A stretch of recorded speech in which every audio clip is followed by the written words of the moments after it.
ನಮಸ್ಕಾರ, ನೀವು ನೋಡ್ತಾ ಇದ್ದೀರಾ ಏನ್ ಸಮಾಚಾರ. ನಾನು ಸಬಾ ಹಕೀಂ. ಪ್ರಮುಖ ಸುದ್ದಿಗಳನ್ನು ನೋಡೋಣ. ಮೊದಲಿಗೆ ಹೆಡ್ಲೈನ್ಸ್.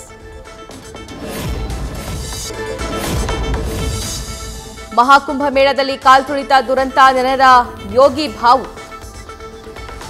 ಮೃತರ ಕುಟುಂಬಕ್ಕೆ ತಲಾ 25 ಲಕ್ಷ ಪರಿಹಾರ ಘೋಷಣೆ. ಘಟನೆ ಸಂಬಂಧ ನ್ಯಾಯಾಂಗ ತನಿಖೆಗೆ ಯುಪಿ ಸಿಎಂ ಸೂಚನೆ.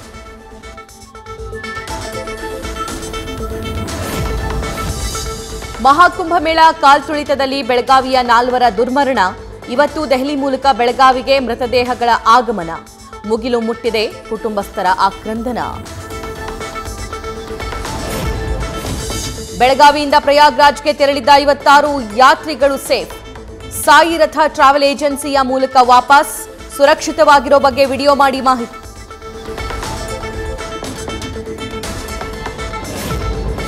ಮೈಕ್ರೋ ಫೈನಾನ್ಸ್ಗಳಿಗೆ ಕಡಿವಾಣ ಹಾಕಲು ಸರ್ಕಾರದ ನಿರ್ಧಾರ.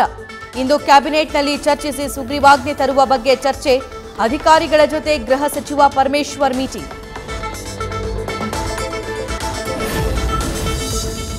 ರಾಜ್ಯದ 23 ಜಿಲ್ಲೆಗಳಿಗೆ ನೂತನ ಬಿಜೆಪಿ ರಾಜ್ಯಾಧ್ಯಕ್ಷರ ಆಯ್ಕೆ. ಕೆಲ ಜಿಲ್ಲೆಗಳಿಗೆ ಹೊಸ ಮುಖಗಳಿಗೆ ಮಣೆ. ಆಪ್ತರಿಗೆ ಮಣೆ ಹಾಕಿದ್ದಾರೆಂದು ವಿಜೇಂದ್ರ ವಿರುದ್ಧ ಬಿಜೆಪಿ ನಾಯಕರು ಗರಂ.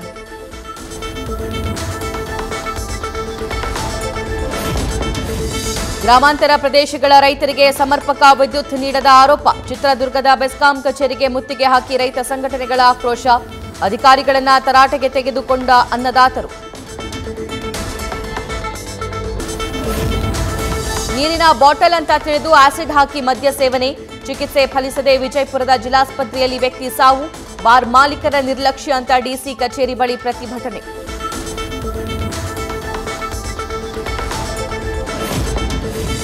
ಬೆಂಗಳೂರಿನ ನಮ್ಮ ಮೆಟ್ರೋ ಪ್ರಯಾಣಿಕರಿಗೆ ಗುಡ್ ನ್ಯೂಸ್. ಟಿಕೆಟ್ ದರ ಏರಿಕೆ ಮಾಡದಂತೆ ಕೇಂದ್ರ ಸರ್ಕಾರ ತಡೆ.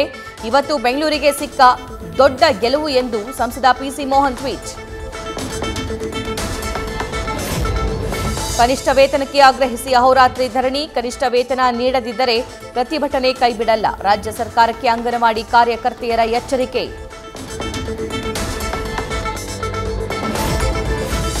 ರಾತ್ರಿ ಇಡೀ ಚಳಿಯಲ್ಲಿ ಅಂಗನವಾಡಿ ಕಾರ್ಯಕರ್ತೆಯರ ಪ್ರತಿಭಟನೆ. ನೀರು, ಶೌಚಾಲಯದ ವ್ಯವಸ್ಥೆ ಇಲ್ಲದೆ ಪರದಾಟ. ಸರ್ಕಾರದ ವಿರುದ್ಧ ಕಾರ್ಯಕರ್ತೆಯರ ಆಕ್ರೋಶ.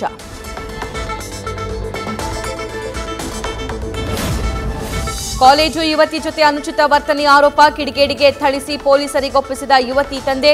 ಅಶೋಕನಗರ ಠಾಣಾ ವ್ಯಾಪ್ತಿಯಲ್ಲಿ ನಡೆದ ಘಟನೆ. ಸಂಚಾರ ಪೊಲೀಸರಿಂದ ಜನರ ಸೇವೆಗೆ ಹೊಸ ಆಪ್ ಪರಿಚಯ. ಅಸ್ತ್ರಂ ಮೊಬೈಲ್ ಆಪ್ ಬಿಡುಗಡೆ ಮಾಡಿದ ಗೃಹ ಸಚಿವ ಪರಮೇಶ್ವರ್. ಸಂಚಾರಿ ನಿಯಮ ಉಲ್ಲಂಘನೆ, ಫೈನ್ ಬಗ್ಗೆ ಸಿಗಲಿದೆ ಸೂಕ್ತ ಮಾಹಿತಿ. ಯಮುನಾ ನದಿ ಕುರಿತು ತಮ್ಮ ಹೇಳಿಕೆ ಸಮರ್ಥಿಸಿಕೊಂಡ ಕೇಜ್ರಿವಾಲ್. ಚುನಾವಣಾ ಆಯೋಗದ ಪತ್ರದ ಮೂಲಕ ಉತ್ತರ. ದೆಹಲಿ ಜನರ ಆರೋಗ್ಯದ ದೃಷ್ಟಿಯಿಂದ ಹೇಳಿಕೆ ನೀಡಿದ್ದೆ ಎಂದಿರುವ ಮಾಜಿ ಸಿಎಂ.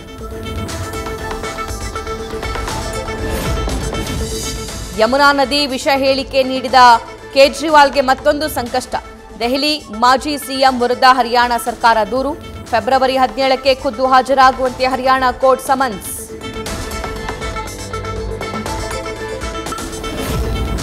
ನಟ ಸೈಫ್ ಅಲಿ ಖಾನ್ಗೆ ಚಾಕು ಇರಿತ ಪ್ರಕರಣ. ಆರೋಪಿಗೆ 14 ದಿನಗಳ ನ್ಯಾಯಾಂಗ ಬಂಧನ. ನಿವಾಸದ ಬಳಿ ಭದ್ರತೆ ಹೆಚ್ಚಿಸಿಕೊಂಡ ಕರೀನಾ.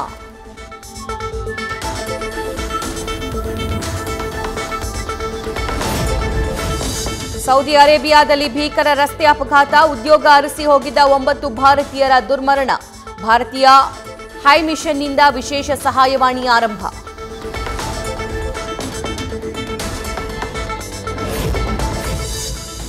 ಹನ್ನೆರಡು ವರ್ಷದ ಬಳಿಕ ಇವತ್ತು ರಣಜಿ ಪಂದ್ಯದಲ್ಲಿ ಕೊಹ್ಲಿ ಕಣಕ್ಕೆ. ದೆಹಲಿ ತಂಡದಲ್ಲಿ ಆಡಲಿರುವ ವಿರಾಟ್ ಕೊಹ್ಲಿ.